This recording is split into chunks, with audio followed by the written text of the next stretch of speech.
Hello, good day. Ngayon po ay magdo-documentary tayo ng ah, pag-claim ng ating o ng aking SSS Unemployment Benefits dahil nawala tayo sa ating company dahilan ng pagkatanggal ng Pogo sa Pilipinas. Ang ating Pogo naman ay legal, ngunit hindi na pinapayagan ng ating gobyerno na mag-ooperate. Kaya ngayon, kahapon ang aming ay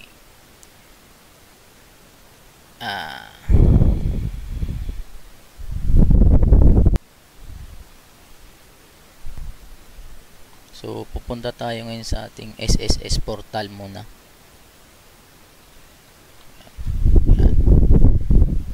SSS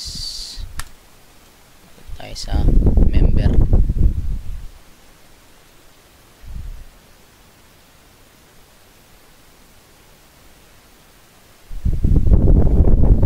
Habang naglo-loading, entry muna tayo. Ayan. Username, password, limutan na password.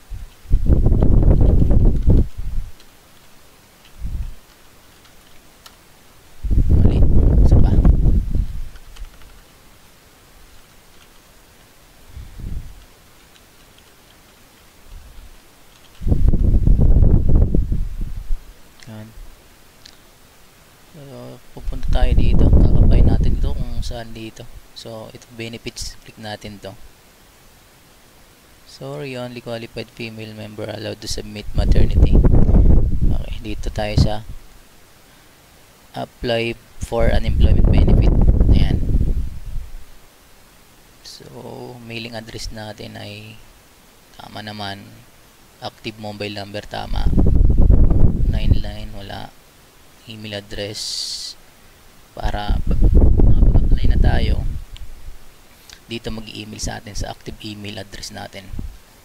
Make sure that your all contact information with SSS is updated. If not, click to update here to update contact information. So updated naman, date of separation, so ito yung ilalagay natin sa nakalagay sa retrenchment natin na binigay ng company. Nakalagay ay September 15. So month 9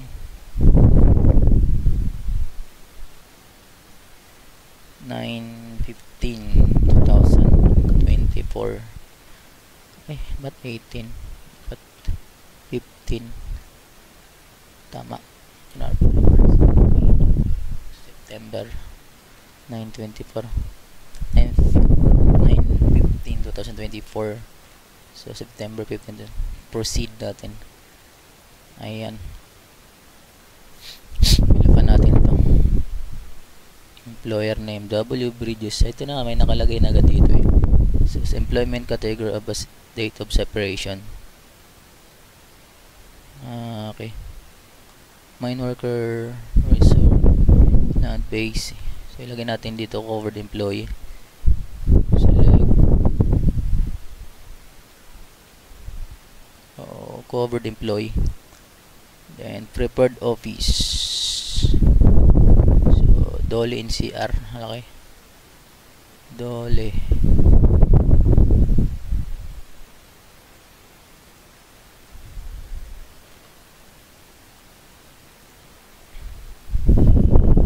NCR. Okay.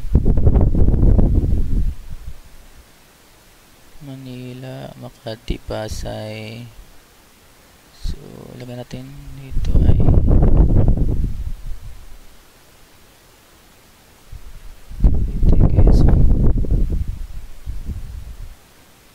mukhang wala. Hindi, meron yan.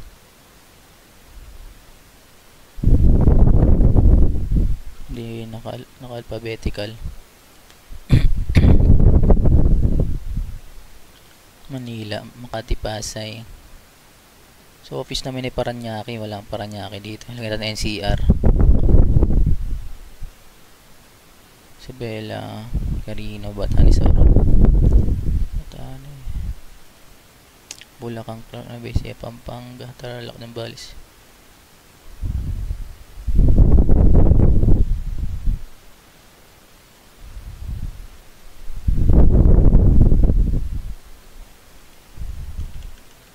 Pause muna natin.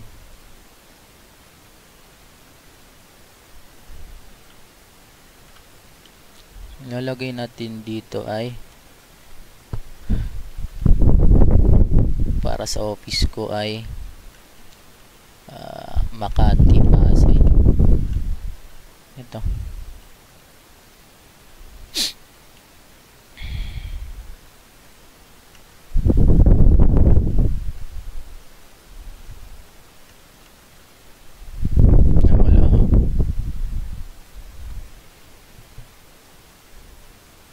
Makati, Dole, Makati, Pasay. So, involuntary separation reason, closure or separation, this is mission, redundancy, retrenchments, or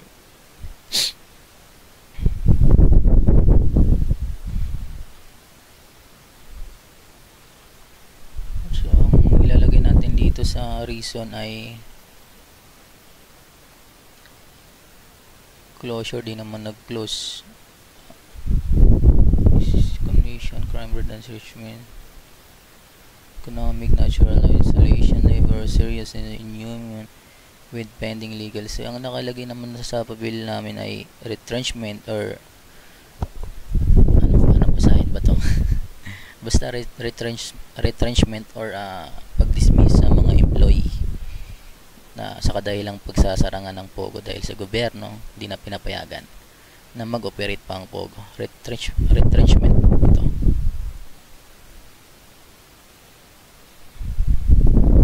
So okay na tayo lahat. So po-proceed ko na.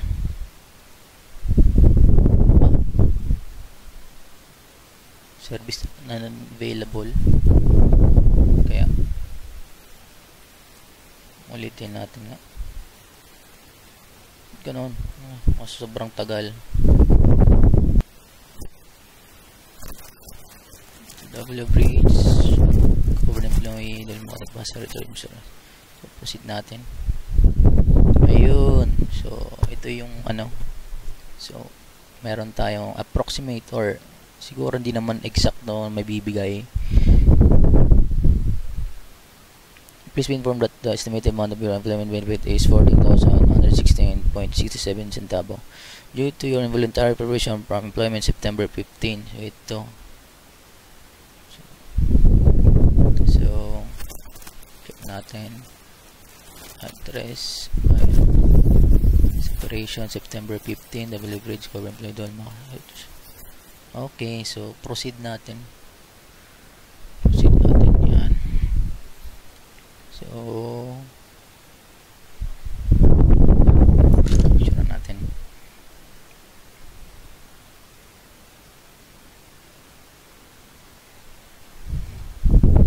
I certify the information provided true and correct. Click here to certify and proceed. Okay. Yan. So, I agree information personal. Click submit. Okay. So, may reference number na tayo. Ayan. Picturean lang natin. Picture. Okay. You have successfully submitted your unemployment benefit claim to SSS September 16. Please be informed that you shall be waiting for employer to certify the details of your involuntary separation up to September 23. Notification will be sent once your employer has successfully certified as not certified the details of your involuntary separation. Kindly take note of your transaction reference number and email notification should be also used. Okay. Okay. So, pupunta tayo ngayon naman sa ano? Dole, Makati, Pasay. Dolly NCR. So, NCR. Ito.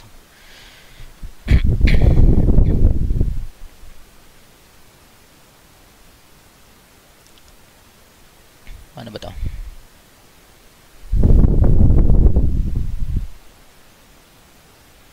Get started natin. Attendance, case.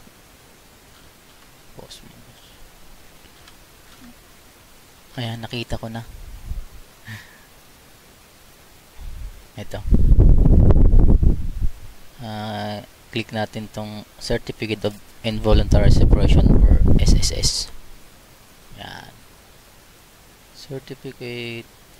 Proceed natin. I agree. Global. First name and middle name. Wala. Extension. Ito na yung sa yung transaction kanina sa SSS. Ilalagay natin.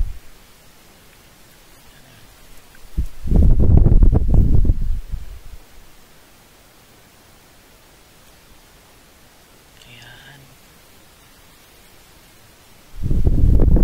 UBM.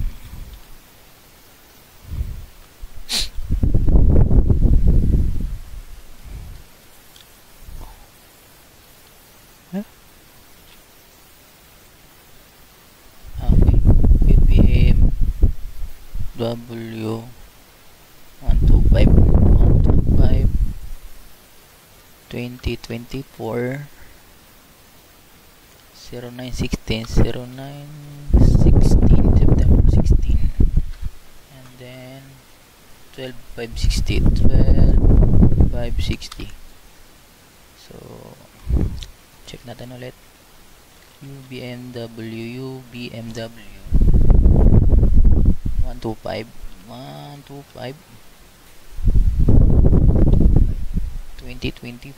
2024 0916 September 16 or 12560. Okay, may number 803. Yun pa rin. 0003 at gmail.com. So name of company, employer, name of company, WPRIDS.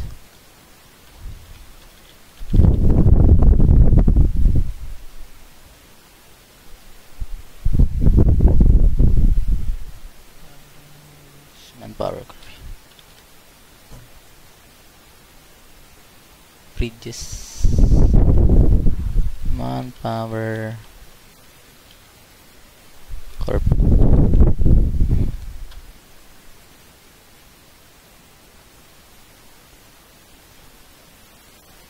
Metro Manila, First District, City of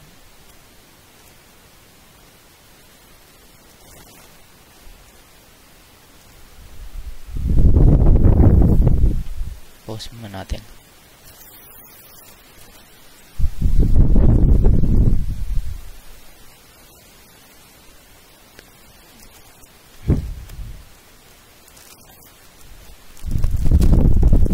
Double check natin.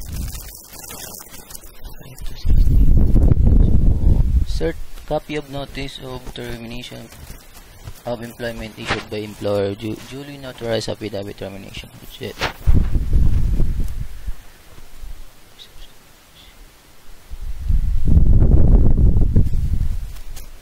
Okay. Upload file tayo. So, ito na yun. So, valid ID with photo on signature. Okay. ID.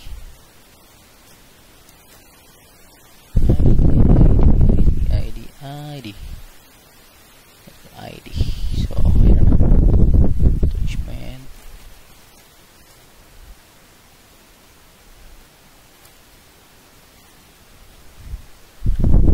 Tama. gmail.com.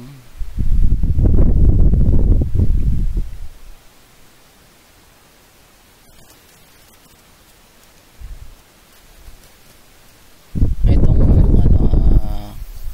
copy of notice of termination of employment issued by employer or duly notarized affidavit of termination. Ito yung binibigay ng company na pinipirmahan na may nakalagay kung kailan ka nag-end sa company. Ayan. So, okay na. Okay. Next natin. Next, patay tayo dyan. Kailangan pa. Ay, ito na. Meron na. Pinabahan. Ay, okay. UBMW 2024 0916 12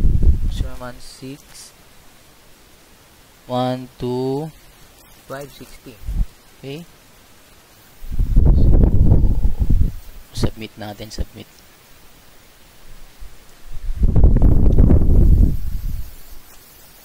Uy, good job. Success. Sure natin. Okay. So, meron na tayong tracking number.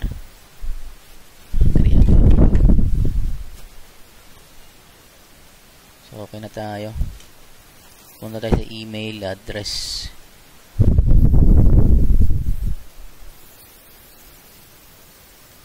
Important. Ito, fail to log in attempt. Sabi. So, antayin natin wag yung SSS. Ayun na. Social Security System. You have successfully submitted your employment benefit claim to SSS on September 16, 2024. Please be informed that we shall waiting for employer to certify the details of your involuntary separation up to September 22, 11 o'clock. Failure to employer to certify on your for the state date shall result to the expiration of unemployment benefit claim. Yan. I-ano natin pagkatapos niyan pala inform natin na ating company i-certify at sabihin natin na nakapag-apply na tayo sa unemployment benefit sa SSS. Papacertify natin sa kanila. So, yun lang.